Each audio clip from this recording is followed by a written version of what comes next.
누가복음 11장 5절부터 3절까지 말씀을 제가 읽겠습니다. 또 이르시되 너희 중에 누가 벗이 있는데 밤중에 그에게 가서 말하기를 벗이여 떡 세 덩이를 내게 구워 달라. 내 벗이 여행 중에 내게 왔으나 내가 먹일 것이 없노라 하면 그가 안에서 대답하여 이르되 나를 괴롭게 하지 말라. 문이 이미 닫혔고 아이들이 나와 함께 침실에 누웠으니 일어나 내게 줄 수가 없노라 하겠느냐.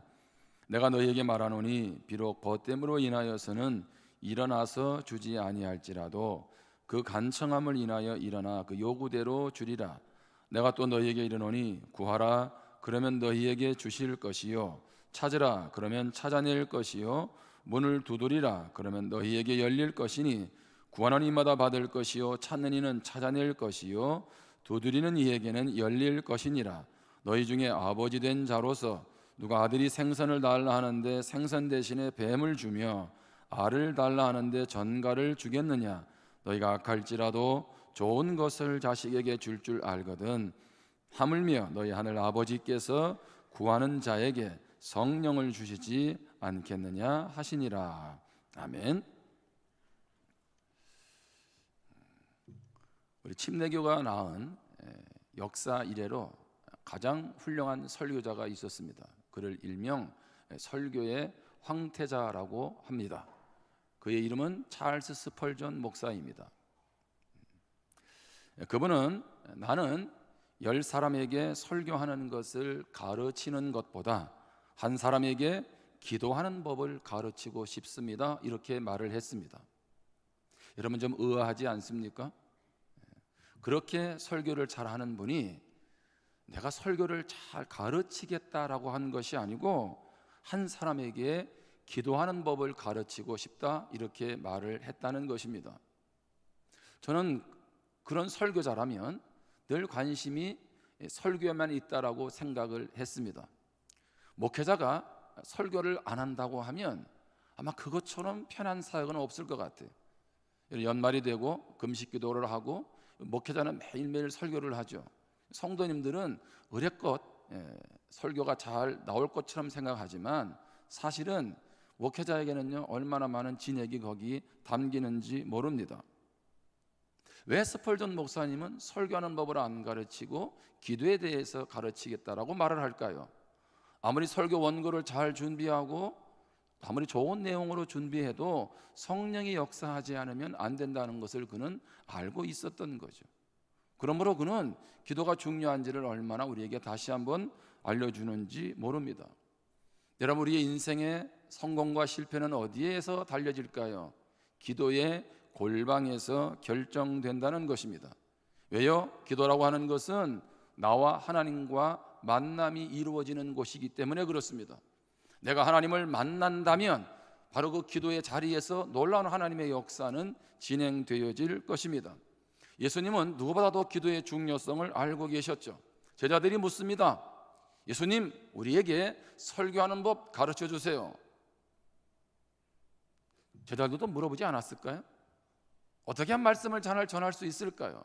근데 성경을 잘 보면 예수님은 설교하는 법은 안 가르쳤는데 기도하는 법은 가르쳐 주셨어요.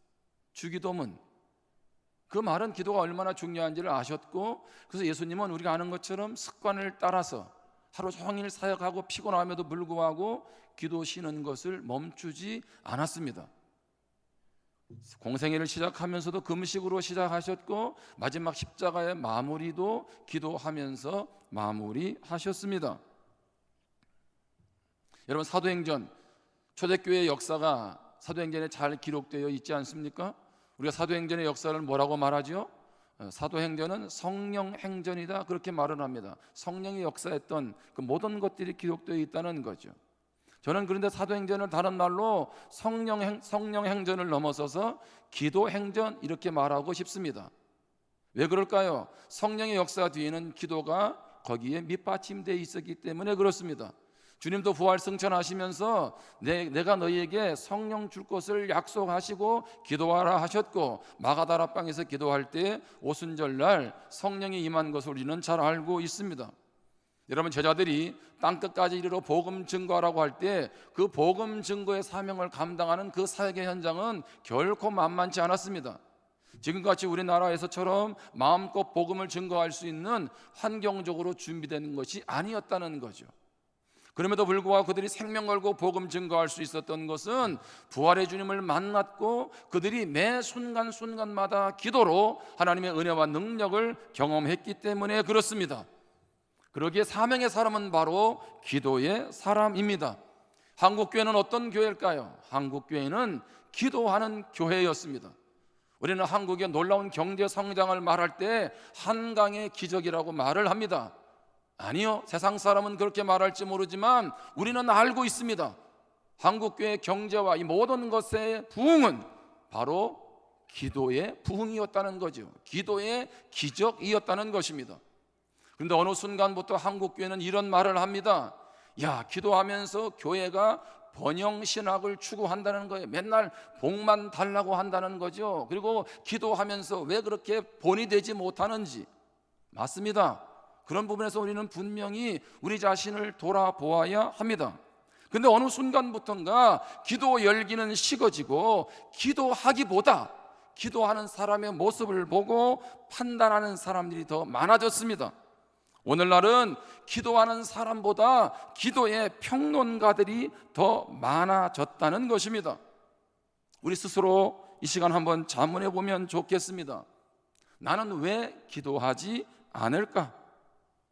여러분, 가장 큰 이유는 기도가 별로 소용이 없다라고 생각하기 때문입니다. 다시 말합니다. 왜 나는 기도하지 않을까? 기도가 별로 소용없다라고 생각한다는 것입니다. 자, 설교 말씀을 들으면 기도하면 응답받는다라고 했는데 가만히 보니까 기도할 때 이루어지는 것도 있지만 기도를 하지 않았는데도 원하는 일들이 이루어진다는 거죠. 여러분도 그런 경험 있으시죠? 뿐만 아니라 열심히 기도했어요. 교회에서 말하는 특별한 기도회 때도 열심히 기도했는데 아무런 변화도 나타나지 않을 때가 있었습니다. 그러다 보니까 하나님은 기도하지 않는 일도 들어주시고 정작 기도하는 것은 들어주시지 않고, 그러니까 무슨 생각이 들어요? 기도와 내 삶의 변화가 무슨 연관이 있느냐는 거예요. 그러니까 굳이 기도 안 해도 된다라고 생각한다는 거죠. 물론 하나님 앞에 섭섭함도 있었겠죠. 내가 원하는 때 기도 응답해 주지 않으셨으니까. 오늘 본문은요, 그러한 우리들에게 하시는 말씀입니다. 우리만 기도해도 소용없다라고 생각했을까요? 그리고 기도하면 정말 들어줄까라고 생각했을까요? 예수님의 제자들도 똑같이 생각했어요. 그거 어떻게 할 수 있습니까? 예수님이 기도하면 응답받아 이렇게만 말씀하시면 될 텐데 오늘 말씀을 쭉 보다 보면 구하라, 찾으라, 두드리라 이런 말을 해요. 예? 아들이 생선 달라는데 누가 뱀 주고 아들 달라는데 누가 전갈을 주냐? 악한 부모도 자식에게 좋은 거 주지 않느냐? 이런 말을 왜 하십니까? 기도하면 정말 주실까? 이런 생각들이 제자들에게도 있었다는 거죠. 오늘 본문 5절 6절에 보면 또 이르시되 너희 중에 누가 벗이 있는데 밤중에 그에게 가서 말하기를 벗이여 떡 3덩이를 내게 구워달라. 내 벗이 여행 중에 내게 왔으나 내가 먹일 것이 없노라 하면, 한 친구가 찾아왔습니다. 친구가 집에 찾아왔으니까 어떻게 먹을 것을 줘야 돼요. 근데 먹을 게 다 떨어졌어요. 그래서 어떻게 해요? 이 집에 있는 사람이 옆에 있는 친구를 찾아가서 밤중에 찾아가서 그를 깨워서 떡을 얻어오는 장면입니다. 가만히 들어보니까 이 친구인지 저 친구인지 헷갈립니까? 친구가 등장을 하는 거죠. 그런데 오늘 이 본문을 통해서 미국의 우리 남신대교단의 그리어 목사님이라는 분이 기도 먼저라는 책을 썼어요. 그 책에서 어떤 태도로 해야 될지를 지혜를 줍니다. 제가 거기에 있는 틀을 가지고 오늘 같이 나눕니다. 첫 번째는요, 절실함으로 기도하라는 거예요. 우리 이 본문 많이 알고 있잖아요. 절실함으로. 본문 5절입니다. 또 이르시되 너희 중에 누가 벗이 있는데 밤중에 그에게 가서 말하기를 벗이여 떡 3덩이를 내게 구워 달라. 오늘 말씀에 보면 손님이 왔어요. 친구가 왔어요. 먹을 걸 대접해야 돼요. 떨어졌어요. 누구한테 갑니까? 친구한테 가죠. 근데 언제 갑니까? 밤에 갑니다. 자, 한번 생각을 해보세요. 지금은 초저녁이 아닙니다. 모든 가족이 지금 깊이 잠들어 있는 시간입니다. 아무리 친구지만 온 가족이 지금 깊이 잠들고 있는데 계속 잠을 깨운다고 하는 것은 큰 신뢰가 아닐 수 없습니다. 다른 곳 갈 곳 없었나요? 갈 곳 없으니까 갔겠죠. 요즘 청소년들이나 청년들은 그렇게 말할 수 있어요. 24시간 편의점 가면 되지. 그때는 없었어요. 한국 사회는 24시간 동안 아무튼 간에 다 갈 수 있는 곳이 있어요. 참 좋은 사회죠. 편리한 사회고요. 그런데요, 우리 한국 사회는요, 정말로 피곤한 사회예요. 잘 때는 자야지. 왜 늦게까지 갑니까? 그렇죠? 그만큼 바쁘게 살아가고 있습니다. 다른 방법이 없으니까. 무슨 얘기입니까? 그만큼 절실했다는 거예요. 이것을 하나님은 오늘 우리에게 교훈해 주고 계시는 거죠. 왜 기도하지 않을까요? 절실함이 없다는 거예요. 급하지 않다는 거죠. 하나님 없어도 된다는 겁니다. 자, 새해를 시작하면서 사람들은 그렇게 말하죠. 너는 할 수 있다고. 여러분, 이런 말 해야 됩니다. 긍정적인 사고를 줘서 힘들고 어려워도 넌 할 수 있어라고 말을 해야 됩니다. 여러분, 그래서 힘들고 어려운 난관들을 돌파해 갈 수 있죠. 그런데 영적인 일은 너는 할 수 있어라고 해도 할 수가 없다는 거예요.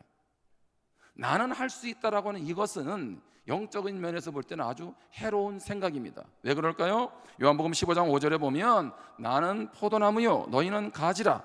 그가 내 안에 내가 그 안에 거하면 사람이 열매를 많이 맺나니 나를 떠나서는 너희가 아무것도 할 수 없음이라. 여기 포도나무는 예수님이죠. 우리는 가지로 비유합니다. 성경은 뭐라고 말하고 있습니까? 내 힘으로 너 할 수 있어라고 말하지 않고 너는 내 안에 거해야 내가 원하는 것 이루어갈 수 있어. 너는 내 힘이 없이는 살아갈 수 없어. 오늘 우리 원로 안수 집사님들은 김금희 안수 집사님이 본인 힘으로 다 감당할 수 있었을까요? 아니요. 기도하면서 하나님이 감당할 힘을 주시는 거예요. 그 40년의 안수 집사 직분을 감당할 때 얼마나 많은 일들이 있었겠어요. 우리는 주님을 떠나서는 아무것도 할 수 없습니다. 일상기도라고 하는 책을 쓴 폴 밀러는 그는 왜 우리는 기도하지 않을까? 그런 얘기를 합니다. 시간과 돈과 재능만 있으면 무엇이든지 극복할 수 있다는 내 마음 깊은 곳에 확신이 있기 때문이라는 거예요. 다시 얘기합니다. 시간 있고 돈 있고 재능만 있으면 뭐든지 할 수 있다는 거예요. 우리 성도님들은 그런 말 하지 않습니다. 대놓고 목사님 나에게 시간 있고 돈 있고 능력이면 다 할 수 있습니다 이렇게 말하는 사람은 아무도 없어요. 그런데 왜 기도하지 않냐는 거지. 기도하자 하면 다양한 핑계를 대죠. 너무 피곤합니다. 너무 바쁩니다. 사실은요, 기도할 필요가 없다는 거예요. 말은 그렇게 하지 않지만 목사님 나는요 돈 있으면 괜찮아요. 나는 집 있으면 괜찮고요. 아이들 잘 크면 괜찮아요. 굳이 기도하지 않아도 내 삶에 큰 문제가 없는 걸요. 예수 안 믿는 사람도 기도하지 않고 잘 살고 있는데요. 여러분, 우리의 인생이 지금이 전부입니까? 우리의 인생은 전체 하나님의 역사로 보면 우리 인생은요 100년 살던 120년 살던 하나의 점에 불과하다 그랬어요. 점. 여러분, 점이 보이세요? 영혼의 관점에서 우리 인생을 보아야 하지요. 앨리스 피츠패트릭이라는 분이 계세요. 이 피츠패트릭이 자녀 양육을 어떻게 잘할까? 그래서 이분이 아무튼 자녀 양육에 대한 책들을 다 읽고 거기에 관한 지식을 습득을 했어요. 자, 그분은 또 이런 얘기를 합니다. 자녀를 잘 양육하려면, 기독교적인 관점에서 자녀를 잘 양육하려면 어떤 기독교 양육에 관계된 좋은 책들을 잘 읽고 가르치면 된다라고 사람들이 생각한다는 거죠. 그런데 이렇게 생각하는 것이 문제가 있다는 거예요. 이분은 그런 얘기를 합니다. 우리 하나님은 완벽하신 아버지 하나님이세요. 그런데 그 완벽하신 아버지 하나님 밑에서 지어진 천사 중에 3분의 1이 타락했다는 거예요. 동의되세요? 자, 하나님이 최초로 만든 아담과 하와가 어떻게 해요? 하나님 앞에서 죄를 짓잖아요. 다시 말합니다. 우리 하나님 아버지는 완벽한 아버지세요. 근데 이런 일들이 벌어졌다는 거죠. 그러면서 우리에게 주는 깨달음이 무엇일까요? 그는 그런 말을 합니다. 내가 내 기술과 원칙으로 하나님보다 더 나은 부모가 될 수 있을까? 여러분, 많이 공부하고 이렇게 자녀들 공감해 주어야 하고 이렇게 자녀들과 대화해야 되고 이럴 때 자녀에게 이렇게 대해야 되고 이런 얘기를 많이 해요. 어른들이 이제 자녀를 키워보니까 이제 지금 키우면 잘 키우겠대요. 죄송한 얘기지만 똑같아요. 다시 돌아가 보세요. 얼마나 속 썩이는데 그때 얘야 이렇게 나옵니까? 속에서 뭐가 올라오는데? 피츠패트릭은 우리 스스로 자녀를 잘 양육하고 있다는, 또 잘 양육할 수 있다라고 생각하는 가장 큰 위험은 우리가 절실히 필요한 것으로부터 멀어지게 한다는 거예요. 무슨 얘기입니까? 우리는 매일 하나님 앞에 무릎을 꿇고 부모로서 우리가 할 수 없는 것을 하나님께 꼭 간청하는 시간이 필요하다는 겁니다. 그는 결론을 내리기를 기도할 때 내 자녀 양육은 최상의 결과로 이어졌다는 거예요. 저는 여기에서요 박수를 쳤어요. 여러분, 오늘 이 말씀은 가슴에 새기기를 축복합니다. 여러분, 자녀 양육에 대해서 공부하지 말라는 얘기가 아니라 책 읽지 말라는 얘기가 아닙니다. 배워야 됩니다. 그런데 어떻게 해요? 그것으로 다 되는 것 아니라는 거예요. 하나님의 도우심이 없이는 안 된다는 거예요. 여러분, 지금 자녀가 마음에 안 들어요? 신앙이 제대로 들어가지 않고 무언가 부모 마음에 들지 않습니까? 여러분, 기도하면 돼요. 기도하는 자녀는 하나님이 반드시 그 인생길을 인도해 주실 줄 믿습니다. 또 한 가지 기억할 것은 대담하게 기도하라는 거죠. 오늘 본문 5절에 보면 또 이르시되 너희 중에 누가 벗이 있는데 밤중에 그에게 가서 말하기를 벗이여 떡 3덩이를 내게 구워 달라. 참 얌체야, 그죠? 양심도 없지. 가서 빵 한 덩이만 밤에 가서 구하는 주제에 한 덩이만 해도 좋을 텐데 3덩이를 달라 그래요. 무슨 얘기입니까?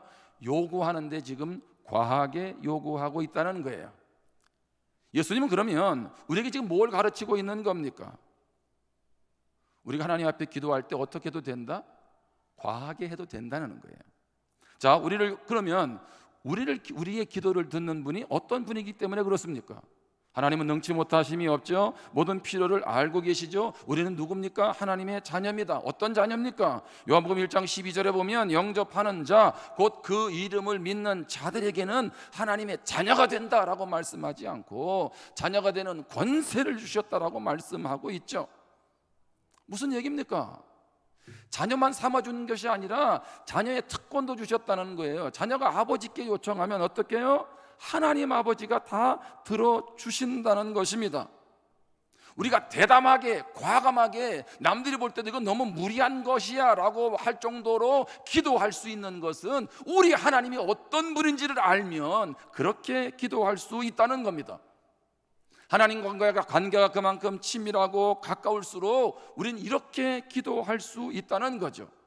여러분, 사랑하는 내 딸이, 내 아들이 저에게 무언가를 요구하면 부모된 저는 어떻게 합니까? 내 능력 안에서 다 해주려고 하거든요. 여러분도 마찬가지죠. 근데 남의 자녀가 와서 그렇게 하면 여러분 해주려고 하나요? 해줄 수 있으면 좋지만 한계가 있잖아요. 근데 우리 하나님은 그런 한계가 없으세요.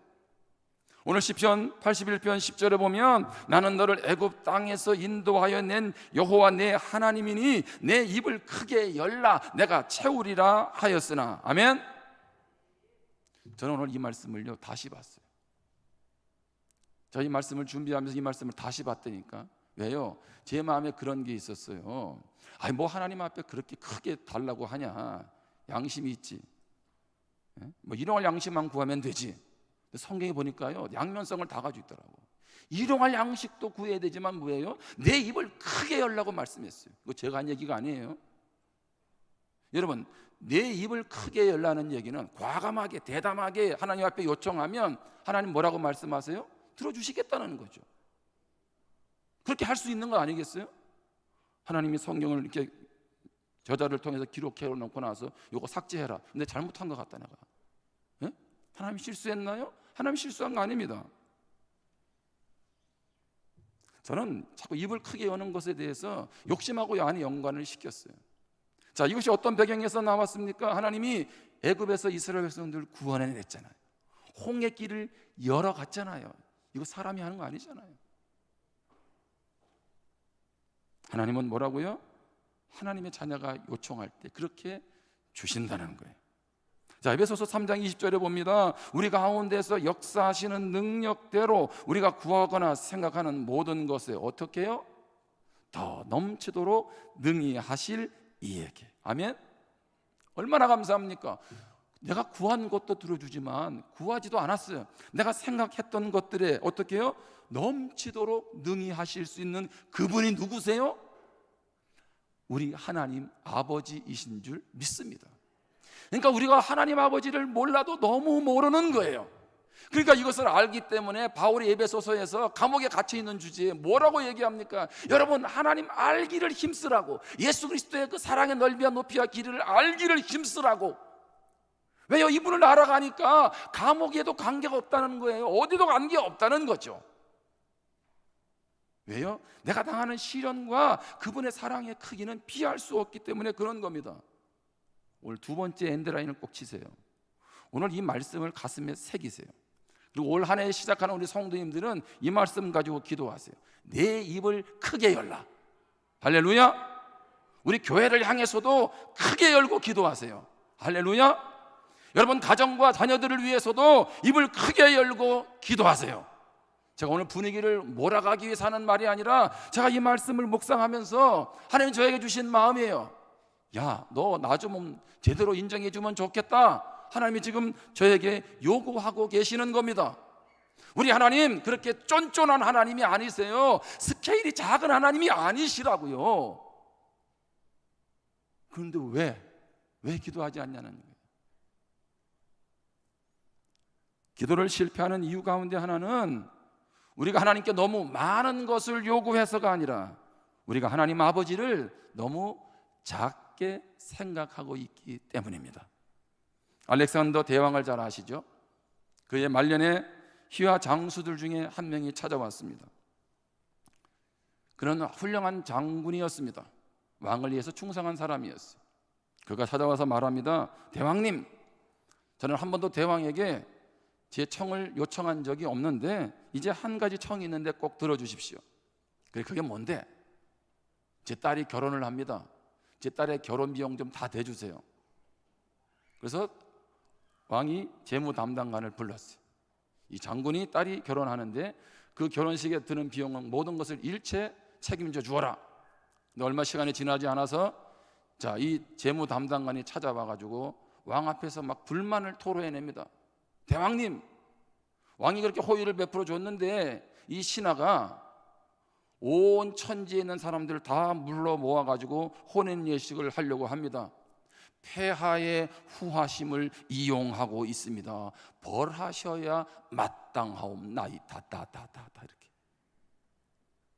알렉산더가 잠시 생각에 잡히더니만 이렇게 대답을 합니다. 장군이 요청한 것을 다 들어주라. 그렇게 하는 이유는 장군이 두 가지 면에서 나의 마음을 흡족하게 하기 때문이다. 첫 번째는 그거는 내게 그 모든 비용을 대고도 남을 만큼 부유하다고 생각하다는 것이고, 둘째는 내가 그 모든 비용을 지원해 줄 만큼 후하다고 생각하고 있기 때문이다. 그는 나를 부유하고 후한 황제로 보고 있고 그는 나를 그만큼 대단하게 보고 있다. 그래서 나는 그의 요구를 들어줄 것이다. 그 알렉산더 일대기에 나와 있는 글입니다.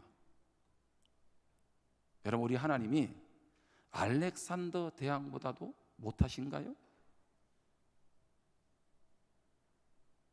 여러분, 한번 스스로에게 한번 질문을 좀 던져보세요. 우리 하나님 아버지가 그 대왕보다도 세상에 돈 많이 가지고 있는 그 누구보다도 어떤 권력을 가지고 있는 그 누구보다도 부족한 분이냐는 거죠. 그렇지 않다는 거예요. 우리가 하나님 아버지를 알면 우리는 기도에 있어서 대담해질 것입니다.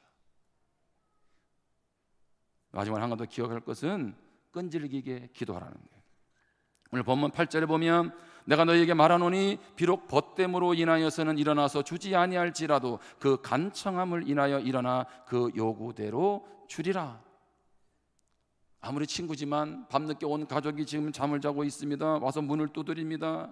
여기 간청한다는 얘기는요, 대담하다, 뻔뻔스럽다, 그런 얘기. 참 뻔뻔하지 않아요? 근데 가만히 집주인이 생각을 해보니까, 이제 친구가 생각해 보니까 집안에 불을 끄고 다 잠을 자는 건 좋은데 아마 모르기는 몰라도 빵을 얻으러 온 이 친구가 계속 문을 두드린다는 거죠. 그러니까 어떻게 합니까? 잠을 자기 위해서라도 그 청을 들어주어야 되겠다는 거죠. 제가 보니까요, 저는 성도님들은 뭔가 이루기를 원하는 간절한 것이 있으면 기도할 줄 알았더니 아니더라고요. 간절함이 있어도 기도와는 관계가 없는 분들도 많으시더라고요. 여기 간청한다는 거, 끈질기게 기도한다는 건 뭐예요? 그 말은요, 뻔뻔하다는 말을 했잖아요. 뻔뻔하다. 여러분 그런 생각 안 드세요? 우리가 뭘 그렇게 하나님 앞에 한 게 있다고, 뭘 그렇게 한 게 있다고 기도할 때마다, 예? 기도할 때마다 다 들어주셔야 됩니까? 라고 말할 수 있냐는 거죠. 여러분, 하나님은요, 우리 부족한 거 아세요? 자녀로서 완벽하지 않은 것도 알고 있고요, 늘 죄 가운데 무너지는 것도 다 아세요. 그런데 하나님 뭐라고 말씀하세요? 그래도 너는 내 자녀잖아. 그러니까 뻔뻔하게 와서 나한테 요청해. 하나님 좀 이렇게 말씀하는 거예요. 따라합시다. 우리는 얼굴에 철판 깐 사람들이다. 예? 여러분 그런 말 많이 하잖아요, 나쁜 의미로. 그런데 가만히 보면 여러분 우리 원래 정말 그런 사람이에요. 내 모습 가지고 하나님 앞에 어떻게 달라고 할 수 있겠냐는 거예요. 그런데 어떻게 해요?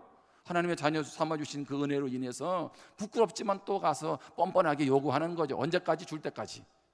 근데 하나님은 그렇게 하라고 또 말씀하세요. 그분이 누구세요? 그분이 우리 아버지예요. 할렐루야. 여러분 우리 하나님 아버지를 너무 좁게 능력도 없는 그런 아버지로, 속 좁은 아버지로 생각하지 말라는 거죠. 그러므로 우리는 끈질기게 응답될 때까지 기도해야 되죠. 여러분 사도행전 11장에 보면 베드로가 복음 전하다가 감옥에 들어가게 되죠. 자, 성도들은 베드로의 석방을 위해서 기도합니다. 사도행전 12장 5절에 보면 이에 베드로는 옥에 갇혔고 교회는 그를 위하여 어떻게 해요? 간절히 하나님께 기도했습니다. 자, 그러면 그들은 기도하고, 자, 우리 베드로가 빨리 감옥에서 나오도록 이제 그렇게 기도하고 헤어졌나요? 자, 베드로가 감옥에서 나오게 되잖아, 그렇죠? 하나님의 은혜로 나오게 돼서 그들이 머물고 있는 곳에 왔어요. 자, 12장 2절 12절입니다. 깨닫고 마가라 하는 요한의 어머니 마리아의 집에 가니 여러 사람이 거기에 모여 무엇하고 있더라? 기도하고 있더라. 아니 기도하다가 이제 이 정도 했으면 됐어요. 1시간 기도하면 갈 줄 알았는데 간 게 아니고 베드로가 무엇할 때까지, 지금 감옥에서 나올 때까지도 계속 기도하고 있는 거예요. 여러분 우리는 기도 조금 하고 하나님이 안 들어준다고 등 돌릴 때가 얼마나 많냐는 거죠. 오늘 초대교회 하나님의 응답을 경험하는 믿음의 사람들은 어떻게 해요? 언제까지요? 베드로 나올 때까지 기도한 거예요. 베드로 빨리 안 나왔으면 전부 다 그 음식만 하며 기도할지도 모르겠지. 하나님 지금 그것을 우리에게 말씀하고 있는 거죠. 다시 말합니다. 이들은 어느 정도 기도하다 집에 간 것이 아니고 베드로가 석방될 때까지 기도하고 또 기도한 것입니다. 예수님은 말씀합니다. 오늘 10절에 보면 구하는 이마다 받을 것이요 찾는 이는 찾아낼 것이요 두드리는 이에게는 열릴 것이니라. 아멘. 이 말은 무슨 얘기입니까? 의심하지 말라는 거예요. 나는 반드시 기도하면 응답하며 기도는 결코 헛수고가 아니다, 하나님이 말씀하고 계시는 줄 믿습니다. 하나님 우리에게 말씀하십니다. 아들이 생선 달라는데 누가 뱀을 줄 것이며 알을 달라는데 누가 전갈을 줄 것이냐. 악한 부모도 자녀에게는 좋은 것 주는데 하물며 구하는 너희들에게 성령 주시지 않겠느냐. 할렐루야. 최고의 선물이 성령 아닙니까? 그 성령 충만하면 우리가 어떻게 세상 앞에 주저앉겠습니까? 코로나 앞이라고 주저앉나요? 아니요. 성령 충만하면 어떤 상황과 여건 앞에서도 돌파할 수 있습니다. 성령을 주시는데 무엇인들 아까워 하시겠어요? 그러므로 오늘 이 말씀 앞에서 우리가 다시 한번 결단할 수 있기를 바랍니다. 절실함으로 대담하게 하나님 아버지를 인정하고, 그리고 어떻게 해요? 끈질기게 기도하세요. 이 한 해는 하나님이 우리가 크게 입을 열 때에 크게 역사하시는 축복의 해가 되게 하실 줄 믿습니다. 주신 말씀을 붙잡고 우리 하나님 앞에 기도하겠습니다. 여러분, 제가 오늘 두 가지의 줄을 끄라고 했죠. 자녀 양육에 있어서 기도가 얼마나 중요한지, 내가 내 입을 크게 열라 내가 채우리라는 말씀에 줄을 긋고 이 말씀을 붙잡고 결단하고 기도하세요. 같이 기도합니다.